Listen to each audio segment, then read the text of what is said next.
Morning. Good morning. Just woke up. Stars last night were incredible. I'll probably have to do a voiceover. It's pretty windy. It's been windy all pretty much for the day. Yesterday as well. This spot is just, it's something else. This is probably one of our favorite camping spots. I say that about a lot of places. See those rams up there? You can probably hardly see them, but they're right up on the old hillside. They've been there the whole time we've been here, just watching Zeke, 3 of them. But yeah, this place is gorgeous. Beautiful morning. What else was I gonna say? Let's see here, let me tilt this down. So the loose plan at this point is we're gonna head out of the park today. We're gonna head out of Death Valley. Been here for a couple of days. All of our friends have left. I canceled the bus yesterday. I called in. I had until today to pick it up. They said, you know, I could take a couple more days, no big deal. They were nice. But then I explained the situation with the mileage discrepancy, and there was a couple of other things. And she said, you know, no, I get it. We'll go ahead and I'll talk to the superintendent and maintenance supervisor. We'll come up with a game plan to see if we can negotiate the price. I said, can you send me an email stating that we had this conversation, because if I don't pick it up by tomorrow Friday, it could be considered abandoned property.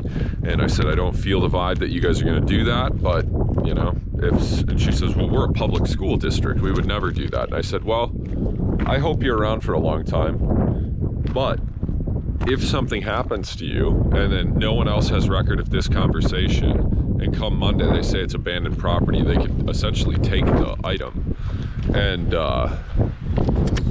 at that point take the bus and charge the full amount, considered abandoned. So anyways, she said, yeah, no problem. She sent me a really nice email, professional, and dotted all the I's, crossed all the T's. And then I got an email saying we've been refunded for the van. So they just canceled it, said there was no option for them to negotiate it due to state law, which is fine, whatever, not a big deal. I was hesitant, having second thoughts about it after the mileage and the price point and it needing tires and batteries, and it ran fine, had a remanufactured, rebuilt transmission with 17,000 miles on it. There was some engine work done. So the wind noise was pretty bad. I had to do a voiceover here just so it was audible, or you could actually hear it. Basically what I was saying is, you know, the bus just didn't make sense. It was the first bus we looked at, bid on, and won. There was a lot of moving parts. We wanted to see our friend, and when I say moving parts, I mean we wanted to be on the road another 2 months. We were going to have to get storage. We wanted to see our friends north in Salt Lake City, which would have been a lot of backtracking. All things that we had already considered and would have been fine with doing had the bus been the perfect fit. We're not looking for perfection. I mean, it's a used bus. We completely get that. But there was just so many factors with this where it felt like we were misled. I mean, we certainly were, in the sense of where there was 4.5 times the mileage than what was listed. The bus had been sitting for close to 3 years. You know, I trust my gut. There's a lot of times where I go back and forth on stuff, but I still would have looked at it optimistic, like, hey, you know, there's all these pros and limited cons. In this case here, it was like, felt like as I wrote out a list, there was more negatives than positives. So unfortunately, this bus isn't a go. Very disappointed in the grand scheme of the vision we had, the excitement that we had for this next chapter. But this isn't the end. When one door closes, you know, another 100 doors open. We can be much more selective on underneath storage.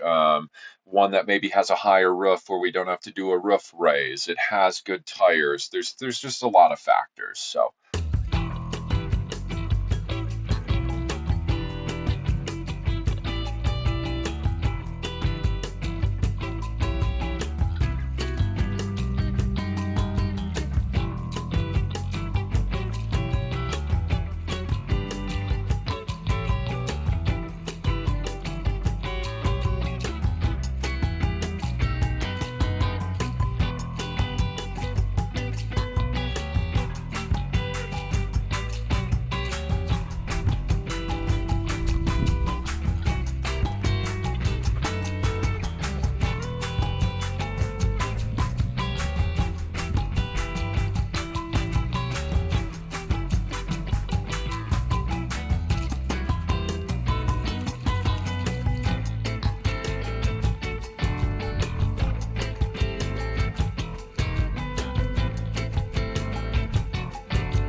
I think one of the cooler things I've ever done is played fetch with my dog and watched a ram just look at us like, how are those two together? Like, are they...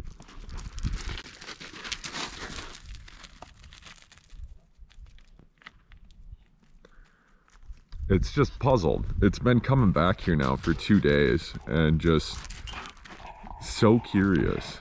Doesn't even understand what's going on.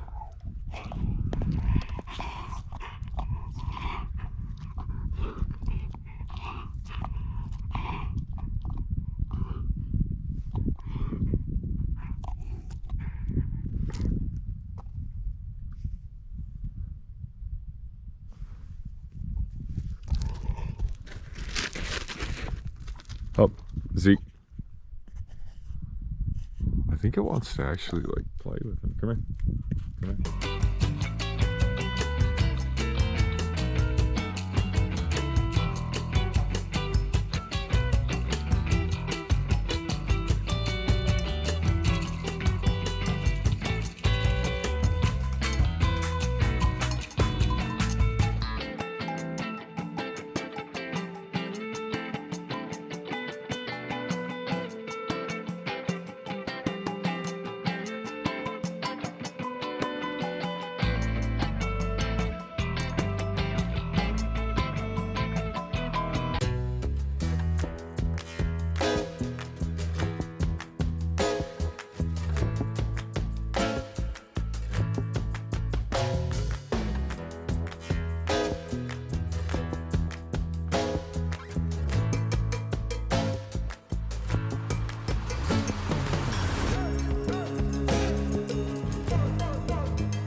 Beautiful view. This is just one of my favorite spots when there's snow up there, especially, and just the layers of mountains.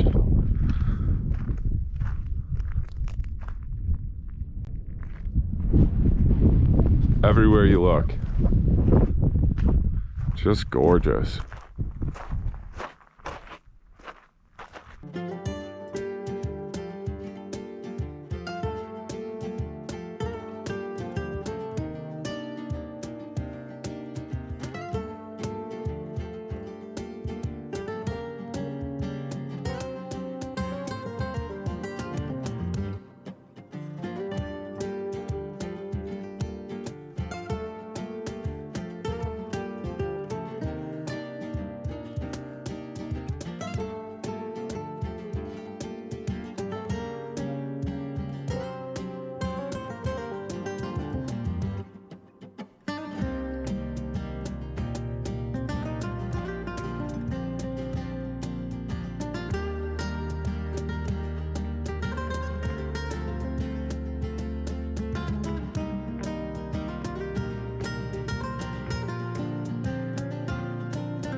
It looks like it kind of just wraps that edge maybe. How impressive though, like just how big those mountains are in the background there.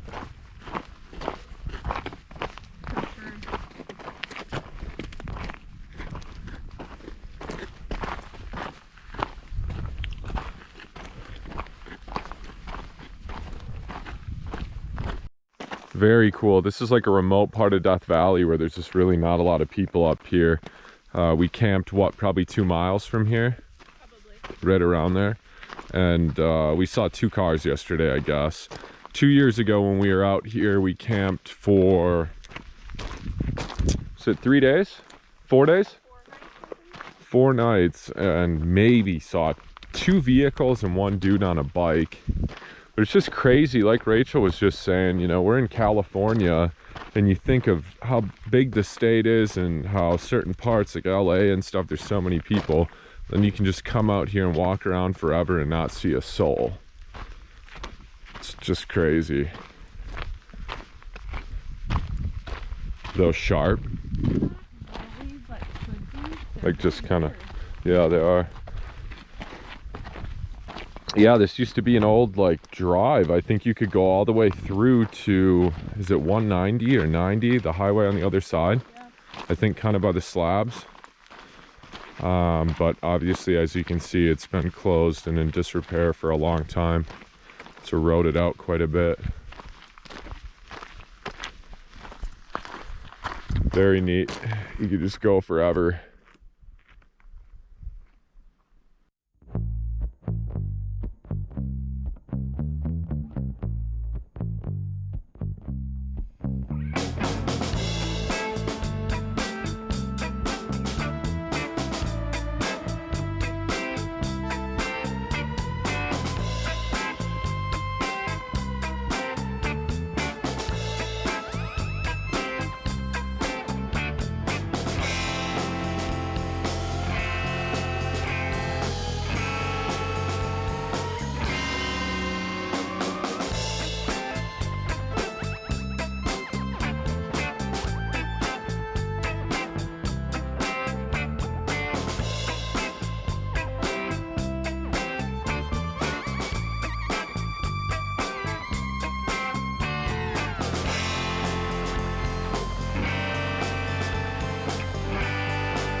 Well, I'll let you guys tag along on the actual adventure of van life.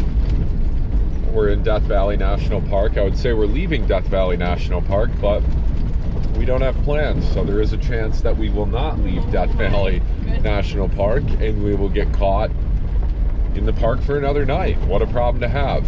We can venture further west and go over to the coast in California. We can go back east towards Las Vegas and do Valley of Fire State Park or Red Rock Canyon. Both of those cost money, which isn't the end of the world. What else? Yeah, I mean, we are looking at the United States right now, and everything is a possibility at this point. I'm going to crack this window up a bit, which is great. What a wonderful problem to have. Not complaining, but it is also overwhelming in a sense, because we're like, we can go anywhere. I just crunched the math, and the national or the state average in California for diesel right now is like $5.10. Certainly it's higher and lower in some places, but the math on that to get to Big Sur is like $137. So round trip or one way? One way, because we don't have to come back. But there is a section of Highway 1 that is closed from the landslide, so I don't think that's the wisest move. And Rachel's off this weekend, so then we're kind of just burning up time that we have where we can hike and utilize outdoor time. But there is also the part of where it's like, do we just go back to Nevada and then we're gonna be faced with the reality after a week there? Do we head north and go into Utah? Utah is definitely colder right now still. It doesn't really make sense to go back down south to Arizona now that we don't have to pick up the bus. Warmer weather would be nice, but yeah, so anyways, this is the sometimes weekly or monthly struggle. We might just have to flip a coin. I was just thinking in my head, I almost did the brake pads before we left because they were low, but they had enough depth that it didn't really make sense to just prematurely swap them out. And the CarQuest back home was closing, so I bought out like just all their Sprinter parts that they had in stock, dang near. So I was just gonna put new ones on, but we've probably put how many miles on now since we left? Yeah, I don't even know. Yeah, I don't know either. I'm guessing every bit of 2,500, 3,000 maybe. Maybe 2,200, 2,500.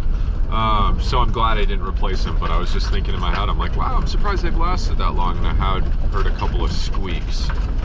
But that could just be possible, yeah. It could just be from dust on the pads too.